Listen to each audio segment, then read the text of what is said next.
दोस्तों, अगर वीडियो आपको थोड़ी सी भी ठीक लगी है तो प्लीज़ सब्सक्राइब ज़रूर करें। Thank you.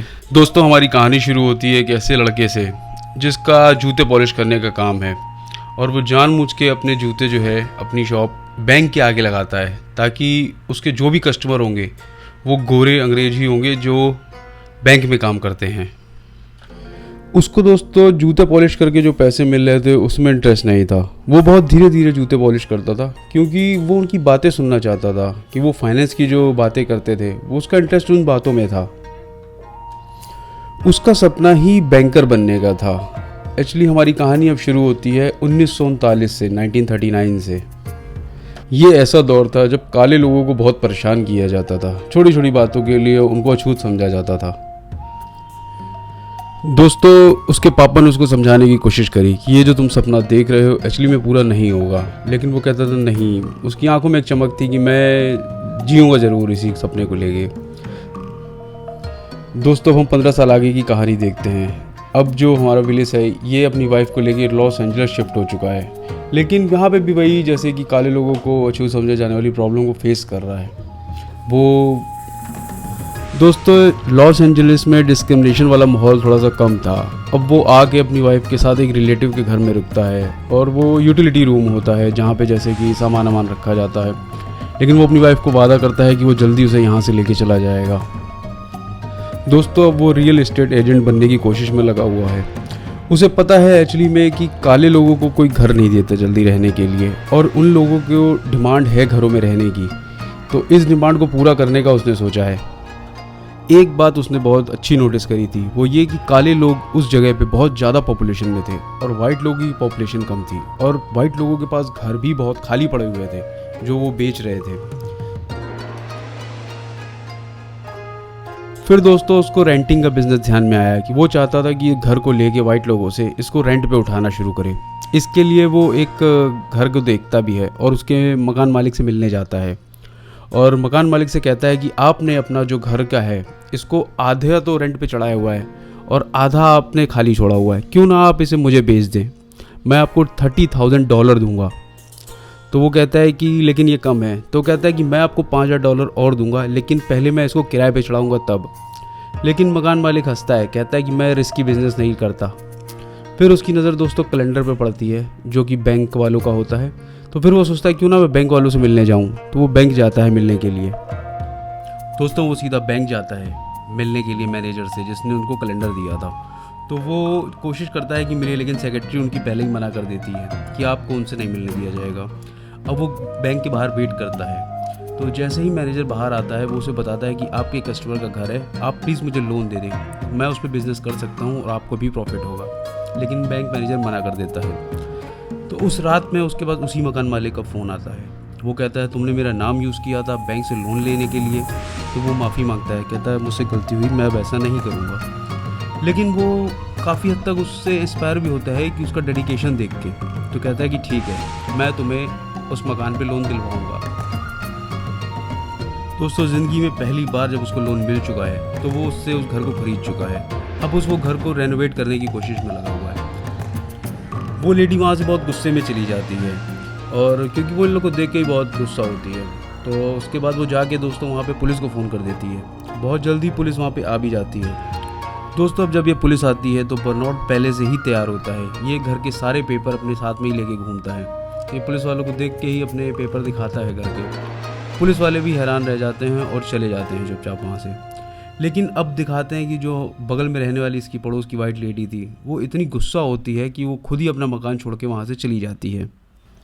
जैसे ही वो वाइट लेडी वहाँ से जा चुकी है तो वो तुरंत ही अपने घर को काले लोगों को किराए पे चढ़ा देता है। उसे पता है अच्छी तरीके से कि काले लोगों को जितने भी हैं घर को रेंट पे लेने की बहुत ज़्यादा ज़रूरत है। वो इसे बहुत ज़्यादा अपॉर्चुनिटी ढूंढ लेता है। दोस्तों, उसने अपने पूरे घर को ही, बिल्डिंग को किराए पे चढ़ा दिया है और उस घर को किराए पे चढ़ाने से जो भी पैसा उसके पास आया उसने तुरंत ही जाके मकान मालिक को पैसे दे दिए। और मकान मालिक उससे इतना इंस्पायर हो जाता है कि वो कहता है कि मैं तुम्हारे साथ बिजनेस ही करना चाहता हूँ और 50-50% पार्टनरशिप पे। दोस्तों, बर्नार्ड अलग अलग घरों की तलाश करता है और वो खुद मकान मालिक नहीं बनना चाहता उनका। वो 50-50 पार्टनरशिप पे अपने जो पुराने ओनर हैं घर के, इनको ही फेस को आगे रखता है और नए नए घर को ख़रीदता है और घर को किराए पे चढ़ाता जाता है। इनका बिज़नेस बहुत अच्छा चलने लग गया है दोस्तों। लेकिन जैसे ही इनका बिज़नेस चल रहा होता है बहुत अच्छा, तो ये देखता है कि जो पुराने घर के ऑनर थे इनकी तबीयत ख़राब हो जाती है और उसकी डेथ हो जाती है, और उसकी वाइफ जो काले लोगों से ऑलरेडी डिस्क्रिमिनेशन के तौर पे ही पेश आती है, तो कहती है मैं इनके साथ पुराने टर्म्स पे बिज़नेस नहीं करना चाहती हूँ। जो उसकी वाइफ थी जिसकी डेथ हुई है ऑनर की, वो उससे कहती है तुम्हारे जितने भी परसेंटेज के शेयर हैं पार्टनरशिप में, मैं उसको औने पौने रेट में तुमसे ख़रीद लूँगी और तुम्हारे साथ बिज़नेस नहीं करूँगी, और तुमको ये मानना पड़ेगा। अगर तुम नहीं मानोगे तो मैं तुमको कोर्ट में घसीटूँगी। तो वो कहता है ये एक अनफेयर बात है क्योंकि मैं काला हूँ सिर्फ इस वजह से, लेकिन वो लोग भी वाइट लोगों को भी प्रेफर करते हैं। दोस्तों इसके पास अब कोर्ट जाने के अलावा कोई चॉइस नहीं बची थी, तो उसे कोर्ट जाना है। लेकिन उससे पहले वो बैंक मैनेजर से मिलने जाता है, तो देखता है लेकिन बैंक मैनेजर ऑलरेडी ही पुराने ऑनर की वाइफ के साथ सेटिंग बैठा रहा था। दोस्तों बैंक से जब वो बाहर निकलता है तो उसकी नज़र पड़ती है बैंक के चारों तरफ, क्योंकि यहाँ पे भी ब्लैक लोगों को दूर ही समझा जाता है, छूत समझ के ऐसे डिस्क्रिमिनेट किया जाता था। तो वो इस बिल्डिंग के हर फ्लोर की तरफ नज़र डालता है। एक आइडिया उसके दिमाग में आता है, क्योंकि इस बिल्डिंग में दोस्तों नज़र दौड़ाने के बाद वो पाता है कि अलग अलग बैंक हैं अलग अलग फ्लोर पे। क्यों ना एक काम करे, वो इस बिल्डिंग को ही खरीद ले जिसमें अलग अलग बैंक खुले हुए हैं, फिर उसे कोई इस जगह से यहाँ नहीं हटा पाएगा। दोस्तों वो एक जो नाम के ब्लैक आदमी के पास जाता है, क्योंकि वो भी एक बिल्डिंग डेवलपर होता है, तो वो उसको जाके अपना आइडिया बताता है। दोस्तों जो उसे बोलता है कि तुम्हारा दिमाग ख़राब हो गया है, क्योंकि इतनी महंगी बिल्डिंग को और ऊपर से उस एरिया में आज तक किसी काले आदमी ने कोई बिल्डिंग कभी नहीं खरीदी है, और वो उस बिल्डिंग का रेट इतना होगा कि तुम सोच भी नहीं सकते। दोस्तों वो जो को अपना प्लान बताता है। वो कहता है कि मैं जैसे ही इस बिल्डिंग को खरीद लूँगा, सबसे पहले तो मुझे बैंक लोन मिलने लगेंगे, क्योंकि बैंक वाले डिस्क्रिमिनेशन जो करते हैं वो ख़त्म हो जाएगा। बैंक लोन मिलने के बाद हम इसमें जो बिल्डिंग का काम कर रहे थे रेंटिंग का, वो बहुत अच्छा चलने लग जाएगा। तो उसे यकीन हो जाता है कि इसकी बात में दम है और ये बिजनेस चल सकता है।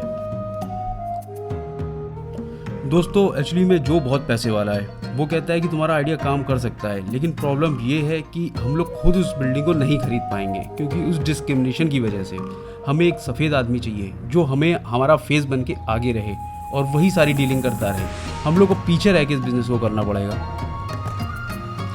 दोस्तों बर्नार्ड को आइडिया आता है। वो कहता है कि मेरे साथ एक और आदमी था जिसने मेरा घर डेकोरेट करने में मेरी मदद करी थी। वो वाइट है लेकिन बहुत गरीब है। तो वो दोनों उसको बुलाते हैं, अपने साथ बैठा के पूरी ट्रेनिंग देने के लिए कहते हैं हम तुम्हें प्रॉपर एक सही बिजनेसमैन बनाएंगे। वो उसे अमीरों की तरह गोल्फ खेलना सिखाते हैं और बिल्डिंग के बारे में बताते हैं, कैसे बिज़नेस किया जाता है ये समझाते हैं। और वो उसे गोल्फ खिलाते खिलाते कहते हैं कि बिल्डिंग प्रॉपर्टी का रेट किस हिसाब से लगाया जाता है, सारी ट्रेनिंग उसे दे देते हैं। और फिर वो टाइम आ जाता है जब वो लोग गोल्फ खेलते टाइम उसी बिल्डिंग के बैंक के ऑनर के साथ उसकी मुलाकात का टाइम सेटअप करते हैं। दोस्तों वो कहता है कि मैं उसके साथ शायद डीलिंग कर भी लूँ, लेकिन बिल्डिंग का रेट कितना है किस हिसाब से मैं अंदाज़ा लगाऊंगा। तो वो कहता है उसकी चिंता ना करो, ये मैं बताता हूँ तुम्हें, टाइम टू टाइम सारी डिटेल निकलवाता हूँ। वो सबसे पहले रात में जाता है और देखता है कि बिल्डिंग में कितनी लाइटें जल रही हैं। तो उसे अंदाज़ा हो जाता है कि इस बिल्डिंग में कितने किराए पे चढ़े हुए हैं और कितने खाली हैं। तो वो रेंटिंग का रेट के अंदाज़ा लगा लेता है। उसके बाद वो उसमें से कितना रेवेन्यू जनरेट होता है हर महीने का, उसका सारा कैलकुलेशन ये लोग लगा देते हैं। दोस्तों वो टाइम आ जाता है जब वो उससे उसकी बिल्डिंग की डीलिंग करने जाता है। तो वो उसे एग्जैक्ट नंबर बताता है कि तुम्हारी बिल्डिंग में कितने घर किराए पे चढ़ते हैं, कितना रेवेन्यू आता है, कितना, और सब कुछ तुम मैनेज करके कितना बचा पाते हो।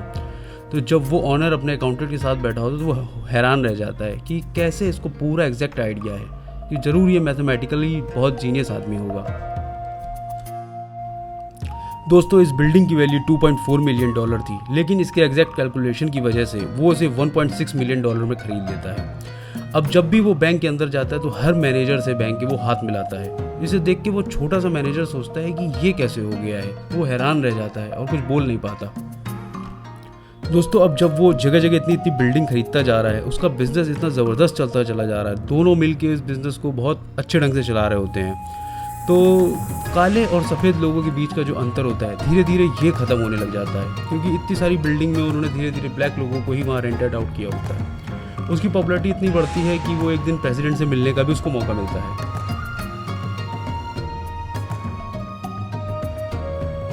दोस्तों अब 1963 का टाइम है। काफ़ी टाइम के बाद अब वो अपने घर वापस जाता है अपने घर वालों से मिलने के लिए।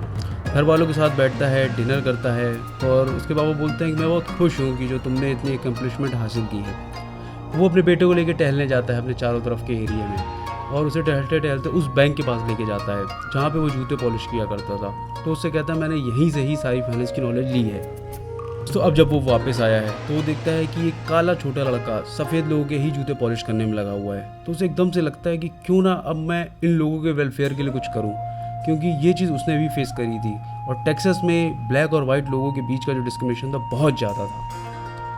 दोस्तों वो वापस आके अपने उसी दोस्त जो को बताता है कि क्यों ना हम चल के उस मेनलैंड टेक्सास में उस बैंक को ही खरीद ले। तो वो कहता है बिल्डिंग खरीदना अलग था, बैंक खरीदना अलग है और वहाँ पर डिस्क्रिमिनेशन बहुत ज़्यादा है। कहता है नहीं, ये कुछ ऐसा है जिससे हम लोग वेलफेयर कर सकते हैं और लोगों को बदल सकते हैं। तो वो मान जाता है, लेकिन फिर से वही प्रॉब्लम होती है ब्लैक लोगों के सामने आने की। तो फिर से वो अपने दोस्त को लेके आगे आता है और वाइट फेस को लेके ही बिल्डिंग की उस बैंक की डील करने के लिए आगे भेज देता है। दोस्तों सारी कैलकुलेशन और सारा हिसाब लगा के जो बैंक के ऑनर होते हैं वो लोग उसको पूरा बैंक बेचने के लिए राज़ी हो जाते हैं।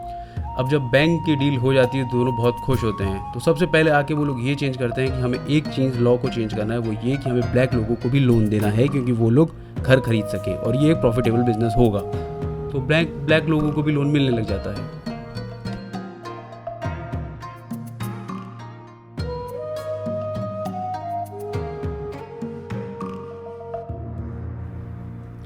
दोस्तों अब जब उनकी डीलिंग चल रही होती है तो पुराने बैंक का ओनर आगे उसे बताता है कि तुम लोग ये जो डीलिंग कर रहे हो ये सारी डिस्क्रिमिनेशन के तौर पे ही ली जा रही है, क्योंकि तुम लोग एक फेयर तरीके से लोन नहीं बांट रहे हो और इसकी जांच मेन बैंक करेगा। तो उसके जाने के बाद ये लोग टेंशन में आ जाते हैं कि अब जो हमारे लोन देने की प्रोसेस थी उसमें इसको चेंज लाने की ज़रूरत है। लेकिन फिर उनका दोस्त जो मैट होता है वो उसे बताता है क्यों ना हम लोग एक काम करें, हम लोग एक और बैंक खरीद लें और इसकी प्रॉब्लम को इस बैंक की उस बैंक से मैच करवा दें। तो फिर वो कहते हैं कि शायद ऐसा ना हो भी पाए तो क्यों ना हम लोग खुद का एक नया बैंक खुलवाएं। दोस्तों इन सारी डिस्कशन के बाद जब वो सोचते हैं कि क्यों ना एक नया बैंक ही शुरू करें, तो फिर वो अपने वकीलों से मिलके और अमाउंट को लेके एक नई प्रोसेस में लग जाते हैं।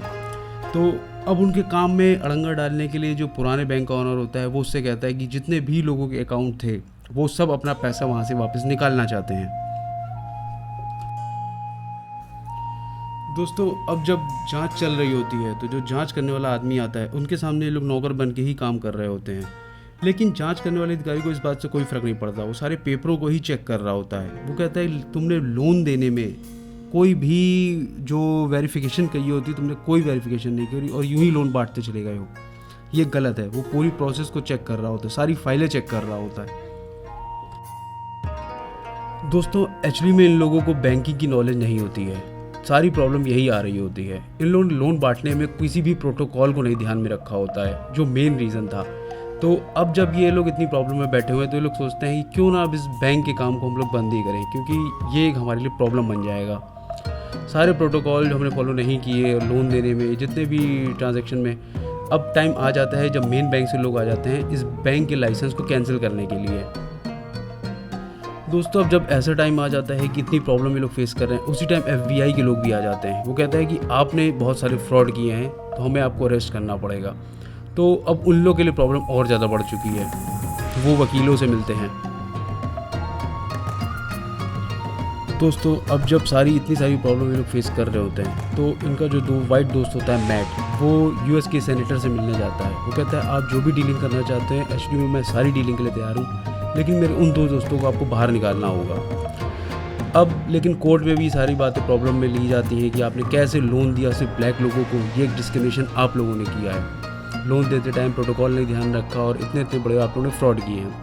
अब क्योंकि टाइम ही ऐसा था दोस्तों कि जहाँ ब्लैक लोगों को डिस्क्रिमिनेट किया जाता था तो इन लोगों को जेल भेज दिया जाता है। और जब भी ये लोग जेल से अब बाहर आते हैं तो एक डील जो उसके दोस्त मैट ने पहले, दोस्तों अब जब ये दोनों जेल से बाहर आ चुके हैं तब भी ये लोग बहुत खुश हैं क्योंकि इन लोग का घर अगल बगल ही होता है वहाँ पे। और यही हमारी कहानी ख़त्म होती है। Thank you.